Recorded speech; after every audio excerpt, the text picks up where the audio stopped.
me semble qu'il y a aujourd'hui un défi important qui est de rassembler et de faire dialoguer des expériences qui sont quelquefois dispersées, mais qui se retrouvent justement autour de cette recherche d'une plus grande justesse dans les échanges économiques. Donc juste au point de vue de la réciprocité des échanges, dans la participation des différentes parties prenantes.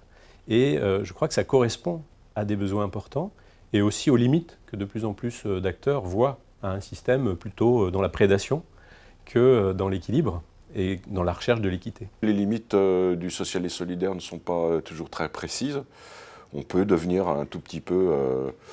on peut basculer vers un mode plus conventionnel, parfois, de la même manière qu'il y a des entreprises très classiques qui font du social sans nécessairement l'afficher, sans revendiquer appartenir à une économie sociale et solidaire.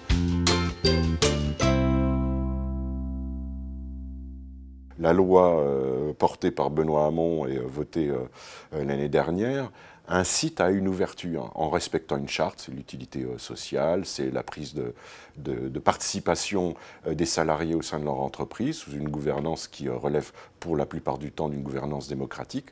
Voilà, ça on est effectivement dans une économie juste, à l'inverse d'une économie injuste qui lamine, qui tue des emplois, qui sacrifie des emplois ou qui délocalise.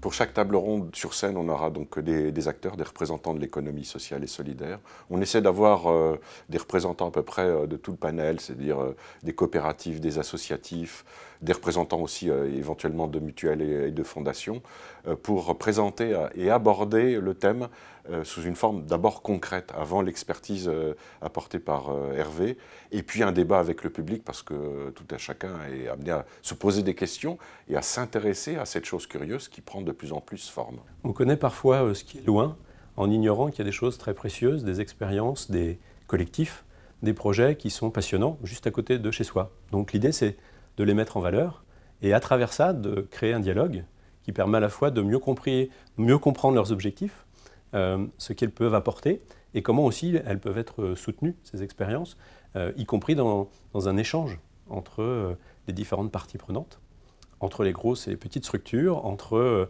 les militants et ceux qui voudraient le devenir ou qui cherchent les causes à défendre pour se mobiliser davantage. Nous vous invitons à vous inscrire, à venir nous rejoindre, découvrir la réalité proche de chez vous, vous interroger, poser des questions, échanger avec nous et échanger avec nos invités. Soyez les bienvenus et c'est gratuit.